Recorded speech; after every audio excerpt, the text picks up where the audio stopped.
Bienvenue à tous à cette émission spéciale consacrée à la situation des droits de l'homme au Bénin en 2024. En dépit de son engagement envers les principes démocratiques et les réformes sociales, eh bien, mesdames et messieurs, le Bénin, comme de nombreux autres pays de la région, fait face à quelques défis en matière de droits fondamentaux depuis les réformes politiques majeures de la dernière décennie. Des avancées notables ont été observées, mais des préoccupations demeurent selon Amnesty International Bénin, surtout pour ce qui est du respect des droits humains en général et en particulier du respect des droits humains dans les prisons et maisons d'arrêt du Bénin. Les questions de droit d'accès aux soins de santé de qualité dans notre pays intéressent également l'organisation qui, au-delà des dénonciations, s'active aussi sur le terrain pour éduquer les lycéens et collégiens aux droits humains. À travers ce programme spécial initié justement par Amnesty International Bénin et réalisé par ETélé Bénin, nous voulons faire un état des lieux, mesdames et messieurs. Quelle est la situation des droits humains au Bénin en 2024? Quels sont les constats de Amnesty International Bénin au sujet des conditions de détention dans les prisons et maisons d'arrêt? En 2023, le mouvement au Bénin a produit un rapport sur les expropriations opérées dans certains quartiers par le gouvernement béninois pour le compte de projets touristiques et d'aménagement du territoire. Quels ont été les constats d'Amnesty International Bénin? Pour quelle avancée 12 mois après la mise à disposition de ce rapport? Pour nous éclairer sur ces questions, des spécialistes des questions de droits de l'homme sur ce plateau. Restez avec nous pour découvrir leur profil. Je vous le présente dans quelques instants.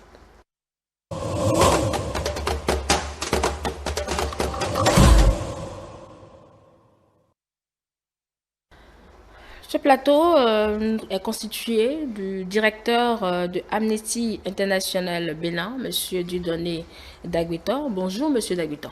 Madame, Merci d'être avec nous sur ce plateau pour la question des droits humains au Bénin. c'est moi qui vous remercie pour l'invitation. Alors, à ma droite, il y a M. Montesquieu Honwi. Lui, il est chargé de programme justice pénale à Changement Social Bénin. C'est une ONG. Bonne arrivée, M. Honwi. Merci, madame. Bonsoir. Monsieur André Fanoukoué, enfin, lui, il est de la plateforme nationale des usagers des services de santé PNUS. C'est comme ça se prononce, Oui, le la PNUS. PNUS. La PNUS. Bonne arrivée à vous. Merci d'être également de ce plateau. Merci bien. Alors, la question des droits de l'homme nous réunit, comme je le disais, et on va justement commencer par là. La première question pour le directeur de Amnesty International Bénin, Monsieur Daguitor. Quelle est cette situation des droits de l'homme au Bénin en 2024? Je vous remercie déjà pour cette question et pour votre introduction qui plante déjà le décor de cette émission. Les droits de l'homme se portent, en termes de prérogatives, sont là. Nous avons les instruments juridiques qui les consacrent. Nous avons également les institutions qui sont chargées de les faire respecter, qui sont en place. Vous avez parlé tout à l'heure des réformes qui ont été engagées et qui contribuent certainement à une meilleure jouissance des droits par le citoyen béninois.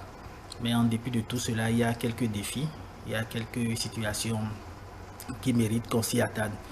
Et le rapport d'Amnesty International, par exemple, a mis l'accent sur des homicides illégaux qui ont été commis par des groupes armés dans le cadre du terrorisme au Bénin. Mais nous avons aussi relevé que la liberté d'expression continue d'être restreinte par la loi de 2018 sur le code du numérique. Il faudra ajouter que nous avons des dirigeants de l'opposition qui sont incarcérés arbitrairement, bien entendu. Et l'État qui, dans tout cela, a progressé lorsque nous parlons de la législation sur l'avortement en 2021. Il faut dire aussi, lorsque nous allons continuer sur cet état des lieux, parler de femmes qui ont été retenues dans les hôpitaux, mais qui, grâce à, je dirais, à la bienveillance de l'État, ont été relâchées. Et tout cela sans occulter la question des personnes qui ont été déposséder, je dirais, en tout cas des espaces où elles ont toujours vécu au Bénin depuis plusieurs années. Donc voilà un peu ce que je pourrais dire en attendant qu'on rentre dans le vif du sujet. Alors, j'ai entendu tout à l'heure que vous disiez des dirigeants de l'opposition qui sont emprisonnés. Pourquoi? C'est une question de détention arbitraire et cela a été relevé par le groupe de travail des Nations Unies sur la détention arbitraire dans un avis qui a été publié en 2022.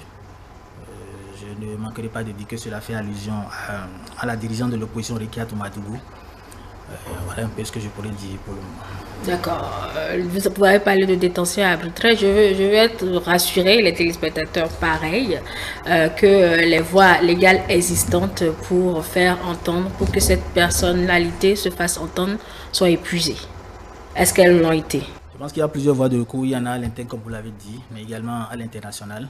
Et en tant que citoyen, il leur revient de droit de voir celles qu'elles estiment pourraient leur faire entendre raison. Et ce sont ces voies-là qu'elles choisissent. D'accord. Nous allons peut-être revenir là-dessus, mais j'ai aussi entendu dans vos propos liminaires les questions d'avortement. Peut-être que vous allez essayer d'approfondir un peu plus pour qu'on comprenne de quoi il s'agit.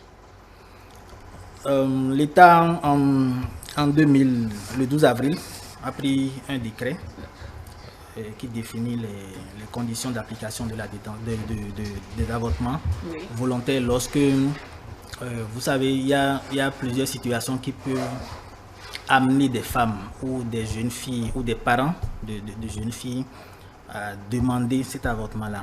Et pendant longtemps, il n'y avait pas assez d'infrastructures, il n'y avait pas de cadre législatif, je dirais, qui encadre cet avortement. Et depuis peu, l'État permet aujourd'hui à ce que, dans certaines conditions, lorsque les personnes ou les victimes recourent à cet avortement, que cela puisse se faire dans les règles de l'art, lorsque les officines remplissent les conditions et disposent du matériel suffisant et approprié. D'accord. Alors, Monsieur Roui, vous êtes responsable donc du programme justice pénale au sein de l'ONG Changement Social Bénin. Voilà l'état des lieux que fait Monsieur Dagueton. Je ne sais pas si vous avez quelque chose à rajouter sur cette situation des droits de l'homme au Bénin, en 2024 surtout. Je crois que le directeur de Amnesty, il a dit l'essentiel. Peut-être, disons, quand on va évoluer, sur d'autres éléments, ça pourrait venir éventuellement compléter ce qu'il a dit jusque-là. Donc, je pense qu'on va avancer pour ne pas épuiser des questions qu'on aurait à aborder. Merci. Alors, Monsieur Dagueton, je reviens donc à vous sur cette question de droits humains, on va dire, dans les prisons et maisons d'arrêt du Bénin. Mais d'abord, parlons de ce constat que vous avez fait à travers un rapport publié en 2023 au sujet des expropriations pour des projets touristiques du Bénin. Vous avez pondu le rapport. Qu'est-ce que vous avez constaté sur le terrain? Et depuis que ce rapport a été déposé, qu'est-ce qui a été fait ou quelles avancées avez-vous notées? Merci. Il faut dire que ce rapport a été fait en 2023, comme vous l'avez dit, et suite à une mission de terrain de nos équipes. Et nous avons constaté que dans le cas des projets du gouvernement, notamment des projets touristiques, nous en avons étudié quelques-uns. Nous nous sommes rendus compte que des personnes ont été expropriées de leurs terres sans que l'information préalable et le dédommagement nécessaire ne soient vraiment respectés. Ce sont des garanties qui sont quand même contenues dans le droit international, même si à l'interne, ces dispositions ne sont pas encore alignées sur ces dispositions du droit international. On a publié ce rapport et ce qui a été comme avancé, c'est que les autorités ont accepté de nous recevoir. Lorsque le rapport a été rendu public, nous leur avons expliqué le contenu, la démarche d'Amnesty International, de même que les recommandations qui figuraient dans ce rapport-là, et qui pourraient se résumer en la mise en place d'une commission d'enquête indépendante pour recenser toutes les personnes qui auraient été impactées par ces différents projets et voir dans quelle mesure elles ont été effectivement dédommagées à la hauteur du préjudice qu'elles ont subi. Nous avons demandé également un réajustement, je vais dire, du dispositif interne afin qu'il soit conforme au droit international, parce que pour le législateur, dès que les personnes ne disposaient pas de titre de propriété, elles ne pouvaient pas être indemnisées. Or, dans le droit international, le fait que ces personnes résident ou aient résidé pendant longtemps sur ces espaces suffisait déjà pour pouvoir penser à un dédommagement suffisant. Donc, nous avons discuté de ces questions avec les autorités. Il faut dire qu'elles ont été réceptives et ont promis ou avaient promis dans le temps de faire le nécessaire pour que ces manquements qui auraient certainement eu lieu puissent être rattrapés. Ce que nous avons noté aussi, c'est qu'après le lancement de ce rapport, on a eu quand même une amélioration sur les sites de relogement. On a eu de l'eau, ce qu'il n'y avait pas. On a eu de l'électricité également sur certains sites de relogement. Seulement qu'il faut dire qu'une partie des populations, notamment celle de Fieillon 1, nous ont jusqu'à ce que nous venions sur ce plateau, nous ont rassuré qu'elles n'ont jamais été dédommagées ni contactées par les autorités depuis lors. Donc c'est le statu quo à ce niveau-là. Oui, sur le dédommagement, on pourrait dire que c'est le statu quo. Si on s'en tient à... D'accord. Vous avez dit jusqu'à ce que nous produisions cette émission. Alors, si vous avez pu contacter les intéressés qui sont sur le site aménagé à cet effet, est-ce que vous avez fait pareil du côté du gouvernement, qui reste le répondant officiel? Oui, je pense, comme je vous l'ai dit, nous sommes dans une démarche de faire avancer les situations. Donc nous avons quand même introduit des correspondances officielles auprès des autorités. Pour l'instant, elles sont restées lettres mortes, nous n'avons pas encore eu gain de cause. Il faut dire qu'il y a eu quand même en Conseil des ministres cette année une volonté, ou je dirais un engagement du gouvernement à aller vers le dédommagement.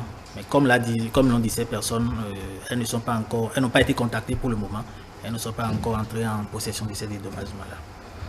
D'accord. Bon, peut-être que vous allez continuer du côté du gouvernement pour voir la suite à donner à cela, vu que là, c'est peut-être leur parole contre celle du gouvernement. Je pose la question, hein, moi j'en sais rien. Peut-être nous, on reste de bonne foi, on se dit certainement que la lourdeur administrative et les dispositions qu'il faudra mettre en place pour que ce dédommagement puisse aboutir prendront certainement du temps. Mais nous espérons qu'à la fin ou à l'atterrissage, quelque chose soit réellement fait. Vous, Monsieur Roui, votre ONG Changement Social est un partenaire d'Amnesty International Bénin. En 2023, le groupe de travail des organisations de la société civile dont vous avez le lead, votre association donc, a soumis un rapport alternatif au Conseil des droits de l'homme des Nations Unies lors du 4e examen du Bénin. C'est quoi justement l'examen périodique universel et quel a été le bilan de ce 4e cycle pour le Bénin? L'examen périodique universel, déjà, il faut comprendre que c'est un mécanisme du Conseil des droits de l'homme de l'ONU et qui s'intéresse à la situation des droits humains dans chaque pays membre des Nations Unies. D'accord. Et donc, pour, disons, passer à une évaluation devant ce mécanisme-là, vous n'avez pas besoin de ratifier en particulier un instrument. Le simple fait pour vous d'être membre de la famille des Nations Unies vous amène à être évalué dans le cadre de ce mécanisme-là. C'est un mécanisme qui a été mis en place le 15 mars 2006 et depuis 2008, le Bénin s'est prêté à l'exercice devant ce mécanisme-là. Donc en 2008, le Bénin y était, en 2012, en 2017 et en 4e position maintenant en 2023. Il faut dire que le rapport alternatif de la société civile a été soumis en juillet 2022 et d'abord il faut rappeler que c'est un cycle qui s'établit suivant un processus avec différentes phases et donc ça démarre par, disons, la soumission de plusieurs documents, dont le rapport de l'État même qui est concerné, des rapports alternatifs provenant de la société civile et des rapports d'autres parties prenantes, notamment le Haut Commissariat aux droits de l'homme des Nations Unies et d'autres agences internationales qui interviennent au Bénin, bien entendu, qui s'intéressent au Bénin. Donc, dans ce cadre, depuis 2017, lors du 3e cycle de ce mécanisme-là, les organisations ou bien des organisations de la société civile intéressées par le mécanisme ont développé une approche synergique de se mettre ensemble pour tirer leçon de leurs expériences, capitaliser tout cela afin d'aller dans une efficacité devant ce mécanisme-là. C'est ça qui nous a conduit à mettre en place le groupe de travail des organisations de la société civile pour l'examen périodique universel, et ce groupe a fonctionné depuis lors jusqu'à cet instant où je parle. Donc, dans le cadre du 4e examen périodique universel du Bénin, nous avons ensemble soumis, disons, un rapport global et puis des rapports spécifiques qui s'intéressent à des thématiques données et qui ont constitué, disons, l'annexe, bien les annexes du rapport global. Après, nous avons organisé, disons, une pré-session locale au Bénin ici avec les missions diplomatiques présentes au Bénin. Puis, il y a eu une pré-session, disons, à l'international à Genève, où il a été question de rencontrer les missions permanentes présentes à Genève pour leur expliquer en réalité les préoccupations que nous avons portées dans notre rapport alternatif. Et là, il s'en est suivi, disons, l'examen du Bénin le 26 janvier 2023 à Genève. Après cet examen, le processus est organisé de telle sorte que, à cette étape-là, il y a des recommandations qui sont formulées à l'endroit de l'État qui est examiné, donc en l'espèce le Bénin. Et les autorités, disons, s'imprègnent de ces recommandations-là. Et une fois de retour au pays, voilà, ils se positionnent sur ce qui leur convient ou pas. Donc, on parle de recommandations acceptées, recommandations notées. Et donc, après cela, il y a la session même d'adoption du document final des recommandations. Cette session a eu lieu le 7 juillet 2023 et qui a consacré justement l'adoption du document final des recommandations sur un total de 258 recommandations formulées à l'endroit du Bénin. Il faut noter qu'au final, nous avons 234 recommandations acceptées. Et voilà, après cela, il y a l'étape du suivi et de la mise en œuvre des recommandations. L'État fait la mise en œuvre des recommandations qui lui sont formulées et les organisations de la société civile à leur niveau font le suivi de la mise en œuvre de ces recommandations-là. Mais en même temps, ces organisations peuvent également développer des initiatives d'accompagnement à la mise en œuvre de ces recommandations. Et pour le moment, on ne pourra pas encore parler de bilan parce que c'est un cycle et nous parlerons de bilan advenu 2027 parce que c'est un cycle généralement de 4 à 5 ans et le prochain rendez-vous du Bénin, dans ce cadre-là, on le projette pour 2027. Donc, c'est à ce moment-là que nous parlerons de bilan. Est-ce que la mise en œuvre, elle est effective déjà depuis que ces recommandations ont été formulées? Alors, la démarche qui est conseillée ou bien qui est recommandée dans le cadre de ce processus-là, c'est que dès lors que vous avez ces recommandations, vous développez un plan d'action national de mise en œuvre. Et il faut dire que ce plan, pour le moment, n'est pas encore adopté ou disponible. Depuis septembre, des informations disponibles, c'est que ce plan d'action, en réalité, devrait être disponible avant la fin de cette année. Nous ne sommes pas encore à la fin de l'année. Donc, nous espérons que ce plan sera effectivement disponible avant la fin de cette année. Il faut dire quand même que ce plan en question n'est qu'un outil de mise en œuvre des recommandations. Bien sûr. Parce que les recommandations appelleront certainement des planifications au niveau de différents acteurs qui interviennent relativement aux thématiques qui sont abordées dans ces recommandations-là. Donc, c'est ce que je peux déjà dire sur ça. Les organisations de la société civile de leur côté ont plutôt une feuille de route de suivi des recommandations. Et cette feuille de route, disons que nous l'avons déjà finalisée. Et étant donné que le plan d'action n'est pas encore disponible, la feuille de route, en principe, devait servir à suivre le plan d'action en question. Même en l'absence de ce plan-là, on peut se permettre de disposer d'une feuille de route de suivi qui pourra éventuellement être ajustée dès lors que le plan d'action national de mise en œuvre des recommandations sera disponible. Je suppose que vous avez parlé de plusieurs thématiques pour ces recommandations. Il y a plusieurs aspects, justement, des questions du droit de l'homme qui sont dans ces recommandations les plus. Bien entendu, il y a plusieurs thématiques qui sont abordées, vous en verrez, qui toucheront les droits civils et politiques, pour ne pas dire la liberté d'expression, droit à la vie, droit au recours, la liberté d'opinion, de manifestation, les conditions de détention, la situation judiciaire de plusieurs personnes. Il y en a qui touchent les droits économiques, sociaux et culturels, santé, éducation, état civil. Il y en a également qui touchent, disons, des droits catégoriels, femmes, enfants, personnes handicapées.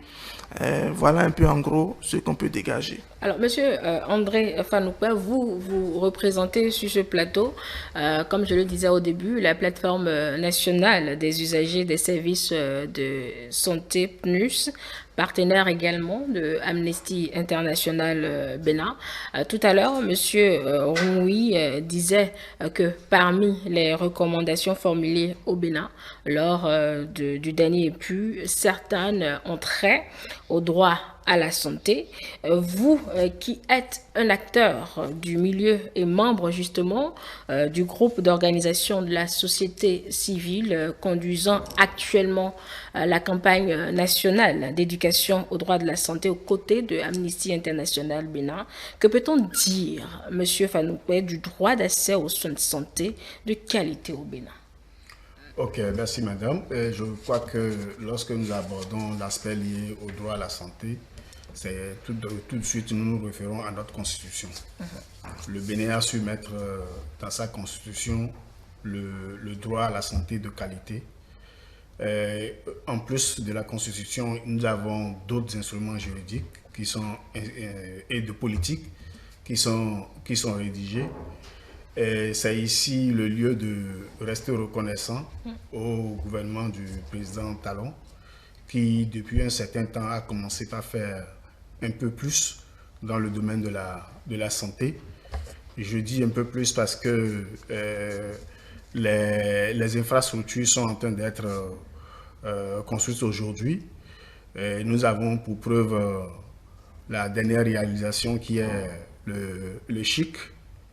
Nous avons la logistique qui est en train d'être mise en place, des ambulances qui sont en train d'être distribuées aux formations sanitaires.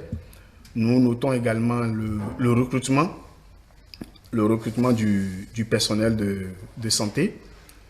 Mais le tout n'est pas rose. Ce n'est pas parce que tout ça est mis en place qu'on dira qu'il y a déjà la qualité qui est assurée. Le tout n'est pas rose parce que si vous avez des personnes vulnérables qui dépensent énormément parce qu'ils sont affectés par le diabète, par le cancer, par l'insuffisance rénale et qui doivent payer de lourds tributs avant de se faire soigner, ça veut dire qu'en fait que leur droit à la santé n'est pas totalement assuré. Lorsque vous avez des gens qui font recours aux soins de santé, et une fois dans cette formation sanitaire, on sait ce que vaut l'accueil, les conditions de séjour dans ces formations sanitaires.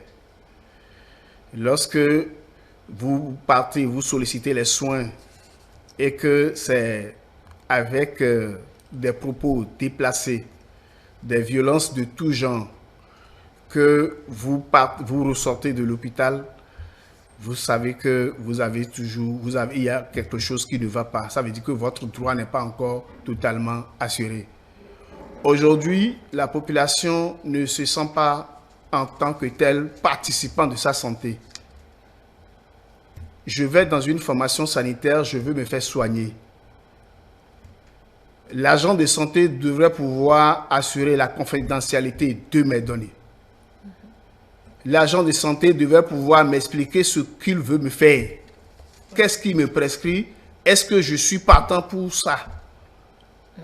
Si tout ça n'est pas réuni, ça veut dire qu'en réalité que nos droits sont bafoués. On ne nous impose que des soins, alors que nous devons pouvoir participer à la réalisation de ces soins-là. Nous devons aussi faire remarquer qu'aujourd'hui, je notais tantôt la construction des infrastructures, des hôpitaux, les centres de santé, mais c'est inégalement reparti. Inégalement reparti en ce sens que les populations qui vivent dans les zones rurales paient de lourds tributs pour leur santé, tandis que ceux qui sont dans les villes, eux, ils bénéficient des soins 24 heures sur 24. Vous prenez des zones aujourd'hui où les formations, dans certaines formations sanitaires, l'offre de soins s'arrête à la tombée de la nuit. Ça fait le lendemain matin. Et ces personnes-là, allez-y voir, ces personnes qui doivent parcourir 3-4 km avant de rejoindre un autre centre de santé. Et surtout que chez nous, je ne sais pas si la maladie donne rendez-vous la nuit, mais c'est plus dans la nuit que des problèmes de santé sont beaucoup plus aggravés. Mais comment est-ce que ces personnes qui sont dans les zones rurales peuvent quitter leur localité dans la nuit pour se rendre dans les centres urbains pour se faire soigner? Bon, là, c'est plus une question de proximité.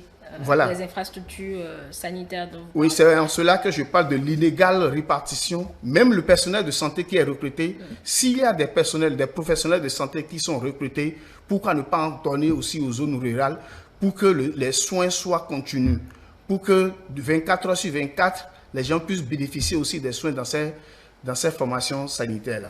D'accord. Alors, Monsieur Dagbetor, le droit à la santé est revenu justement dans le dernier long communiqué d'Amnesty International sur la situation des droits humains dans les prisons et maisons d'arrêt au Bénin. Je disais qu'on allait revenir là-dessus. Pour celui qui, je vais dire, n'a pas encore lu ce communiqué qui date du 1er août 2024, que peut-on retenir concrètement? Merci. Dans ce communiqué, nous sommes revenus sur la surpopulation carcérale. Il faut déjà dire que c'est une mission de notre organisation qui a pu sillonner l'ensemble des prisons et des maisons d'arrêt que nous avons dans le pays. Et qui a abouti à ce communiqué qui a été publié le 1er août. Donc, nous avons évoqué la surpopulation carcérale parce qu'on a noté que dans l'ensemble des maisons, il y a 2 à 3 fois la population initiale, en tout cas la population recommandée que nous avons aujourd'hui. Nous avons noté aussi que les vagues de chaleur qui passent ne garantiraient pas une bonne subsistance aux détenus, aux personnes détenues. Parce que, étant donné que la population est à 2 ou à 3 fois, que vu les conditions dans lesquelles ces personnes, je dirais, passent le séjour, que cela ne réalisait pas de meilleur séjour pour eux. Nous avons noté également qu'il n'y avait pas d'eau potable, je dirais, et ce sont les détenus qui nous les ont rapportés, d'eau potable et, je dirais, des espaces pour se mettre à l'aise, si je dois le dire comme ça, puisque vous parlez de citoyens béninois qui n'ont pas encore lu le communiqué. Il y a pas d'infrastructure assez adéquate dans ces prisons pour que les détenus puissent se mettre à l'aise. Je dirais, par exemple, des tonneaux qui sont installés dans certaines prisons pour que les détenus puissent faire leurs besoins. Et lorsque nous allons dans certaines prisons où il y a beaucoup plus de population féminine, on note qu'elles ont besoin, par exemple, d'avoir des pots comme oreillers, et dans ces pots, elles sont obligées de faire leurs besoins. Donc ce sont des situations pas du tout reluisantes qui touchent un peu au droit à la santé que nous avons relevé dans ce communiqué. Il faut aussi dire que nous avons noté des personnes dont le délai de détention n'est plus totalement légal parce qu'elles sont là depuis avec un délai anormalement long. J'ajouterai peut-être que dans certaines de ces prisons, certains enfants ont été également découverts. C'est vrai que nous n'avons pas mis tous ces éléments-là dans le communiqué parce que cela serait certainement un peu plus long. Mais c'est autant de situations critiques que nous avons pu rapporter. Donc voilà ce que je pourrais dire par rapport aux prisons, à la situation dans les milieux carcéraux. Bon, moi, je suis quelque peu curieuse. Ils n'ont pas d'eau potable, ils boivent quoi? À Boumé-Calavi, si vous voulez bien, il y a des détenus qui nous ont dit parfois ils sont obligés de solliciter la SONEM. Non, je ne dis pas la SONEM, mais les sapeurs-pompiers qui lui amènent de l'eau. Je ne sais pas si c'est vrai, mais c'est des propos quand même qu'on a entendus dans les prisons. Et que la coupure d'eau était souvent récurrente. Ah, donc les infrastructures existent, mais la fourniture n'est pas régulière. Oui. Et il y a aussi, c'est vrai qu'il y a des commerçants, je dirais, qui vendent l'eau à l'intérieur. Donc, quand vous en avez les moyens, vous achetez des sachets d'eau pour vous asperger le corps, pour contrecarrer un peu la chaleur. Et vous désaltérer également. Je pourrais ajouter sur la situation de ces prisons-là que nous avons noté qu'il n'y avait pas, jusqu'à une date récente, c'est vrai que le gouvernement ou les autorités ont fait la promesse, il n'y avait pas de médecins.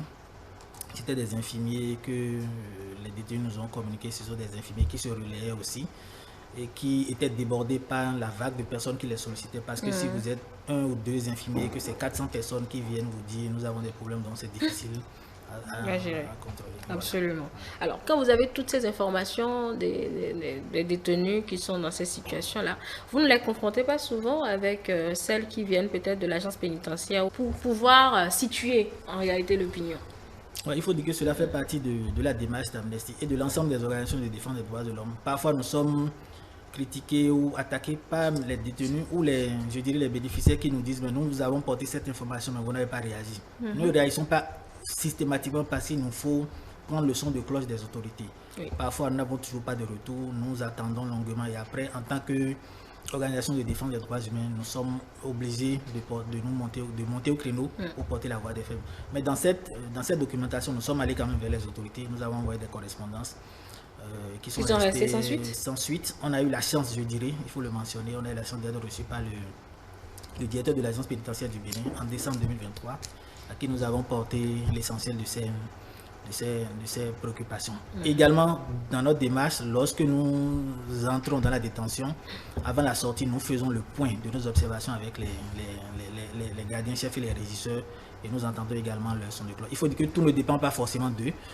Il y a un certain nombre de manques de moyens qu'ils ont soulevés, mais nous avons rapporté tout cela dans notre communiqué et avons appelé l'autorité à ce que quelque chose soit fait pour améliorer cette situation-là. Justement, quelque chose soit fait. Donc, qu'est-ce que vous attendez concrètement de ces autorités-là avec qui vous vous tournez sur ces questions majeures du droit de l'homme quand même? Nous avons déjà dit qu'il faut réduire la population carcérale parce qu'il y a des personnes qui peut-être ne devraient plus se retrouver dans ces maisons-là et que lorsque on les ferait partir, cela va diminuer un peu la population carcérale. Je pense qu'aujourd'hui, le gouvernement, à partir de janvier 2024, a pris également un décret pour le service d'intérêt général. Donc je pense que dès que cela sera mis effectivement en place, plusieurs personnes vont pouvoir partir. Il faudrait également voir le délai de détention préventive. Il faudrait corriger cela et moderniser la justice à travers, nous ne disons pas forcément qu'il faut construire des prisons, mais faire en sorte que ces personnes qui se retrouvent en bas de la société, que leurs droits, leur dignité soient respectés. Voilà autant de choses que nous demandons aux autorités. Qu'on ait de l'eau, par exemple, qu'on ait des espaces pour se mettre à l'aise lorsqu'on est en milieu de la détention. Il y en a qui se couchent à même le sol, qui n'ont pas de lit du tout. Donc c'est autant de préoccupations et nous voudrions que les autorités puissent voir cela parce que la prison c'est toujours à l'intérieur du pays, donc c'est des citoyens qui s'y retrouvent et il ne faudrait pas que leurs droits soient brimés. D'accord. Alors, vous-même, vous dites que peut-être d'ici l'année prochaine, des choses seront faites. Est-ce qu'on peut dire qu'il y a au moins un début de solution, tout au moins à cette question de détention dans les prisons, de conditions de vie dans les prisons? Oui, j'ai dit tantôt qu'il y a le décret sur le travail d'intérêt général, qui est déjà une avancée. Et aussi, il y a eu des recrutements qui avaient été annoncés l'année dernière par l'agence pénitentiaire du Bénin, qui ont commencé cette année. Il y a des recrutements de médecins, il y a eu des recrutements d'infirmières aussi, ou d'infirmiers. Donc, autant de choses qui pourraient un peu corriger la situation au niveau de nos maisons d'arrêt ou de prison. Alors, je reste toujours avec vous, Monsieur Dagueta. En dehors des communiqués et autres rapports, Amnesty International fait ce qu'on peut appeler l'éducation aux droits humains. Vous intervenez notamment dans les lycées et collèges du Bénin. Quel est le cadre, Monsieur Dagueta, qui organise concrètement vos actions dans les établissements scolaires et quels sont les sujets que vous abordez généralement avec les apprenants? Il faut dire que, comme vous l'avez mentionné, notre organisation était connue pour ne faire que dénoncer, ne faire que des communiqués, des rapports. Mais en dehors de cela, nous faisons également de l'éducation aux droits humains. Il faut dire l'une de nos faiblesses, c'est de ne pas trop communiquer sur toutes nos actions. Lorsqu'il s'agit de l'éducation aux droits humains ou du plaidoyer, par exemple, nous ne faisons pas assez de tapage autour. Mais déjà dans les lycées et collèges, la constitution de notre pays, à travers l'article 40, dit qu'il faut faire de l'éducation aux droits humains. Je pourrais citer, puisque j'ai l'article devant moi, qui dit « L'État a le devoir d'assurer la diffusion et l'enseignement de la Constitution, de la Déclaration universelle des droits de l'homme de 1948, de la Charte africaine des droits de l'homme et des peuples de 1981, ainsi que de tous les instruments internationaux dûment ratifiés et relatifs aux droits de l'homme. L'État doit intégrer les droits de la personne humaine dans les programmes d'alphabétisation et d'enseignement aux différents cycles scolaires et universitaires et dans tous les programmes de formation des forces armées, des forces de sécurité publique et assimilées. Et enfin, l'État doit également assurer dans les langues nationales, par tous les moyens de communication de masse, en particulier, et par la radiodiffusion et la télévision, la diffusion et l'enseignement de ces mêmes droits.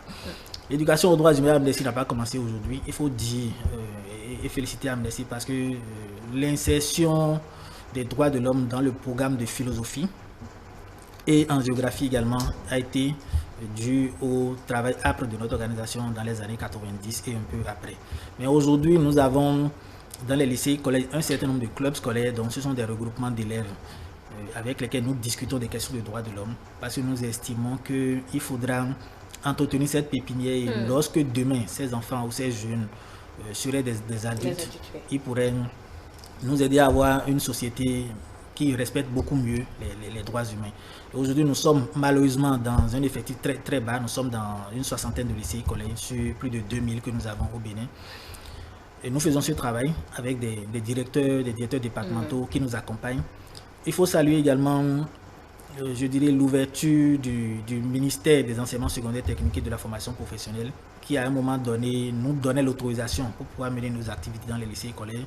Et jusqu'il y a 2 ans, nous avons même identifié un de ces cadres comme point focal pour suivre et travailler à nos côtés sur tout ce que nous faisons en milieu scolaire. Parce que les questions des droits de l'homme sont toujours sensibles, donc les autorités ne voudraient toujours pas que, en voulant intéresser les enfants ou les jeunes aux questions des droits de l'homme, nous ne fassions pas d'eux des rebelles, des syndicalistes. Vous ne montez pas la tête. Voilà.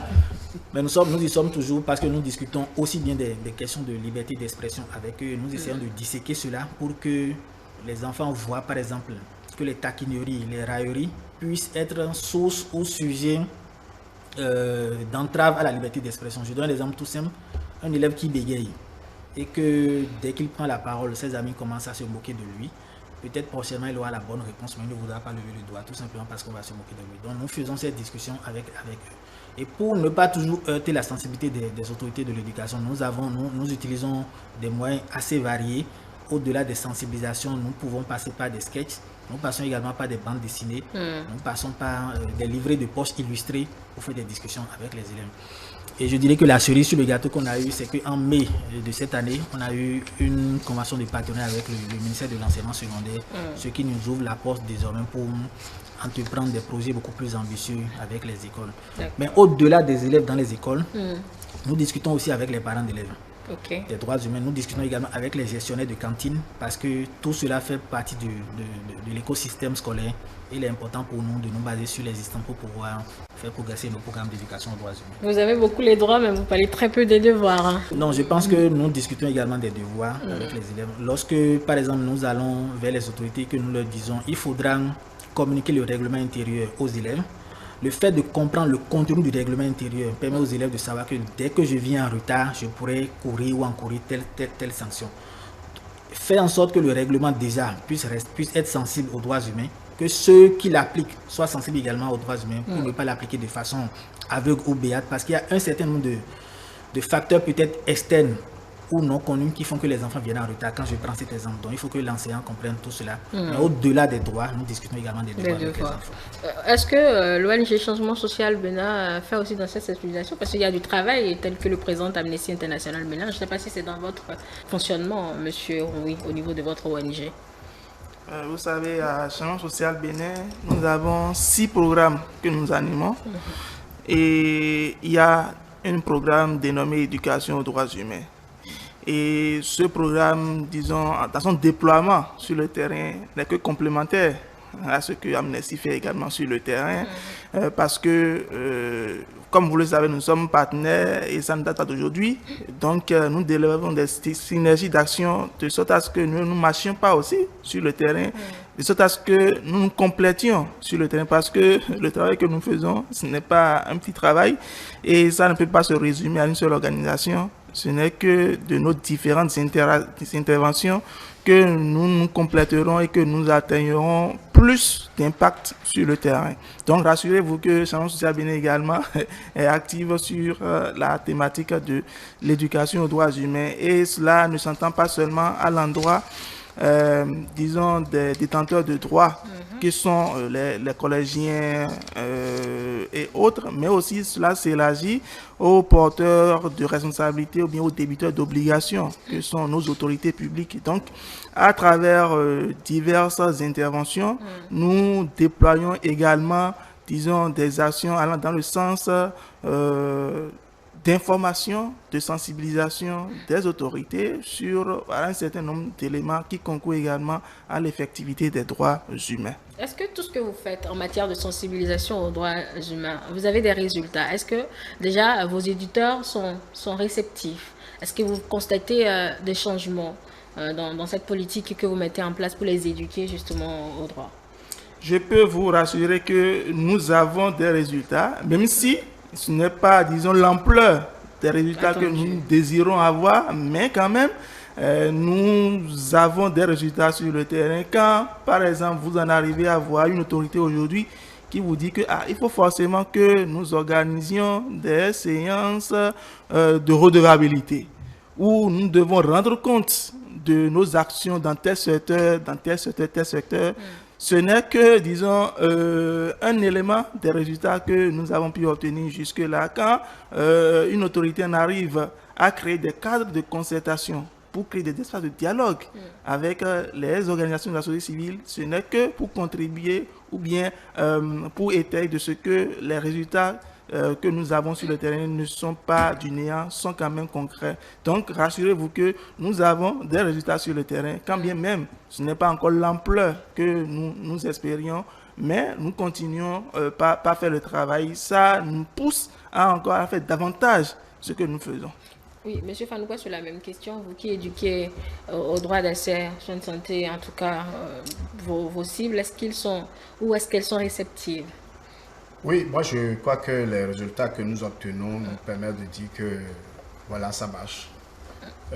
Les dénonciations aujourd'hui par rapport au rançonnement, par rapport au mauvais accueil, tout ce qui par rapport aux violences dans les formations sanitaires, nous montrent que tout ce que nous passons comme message, ça marche, ça porte.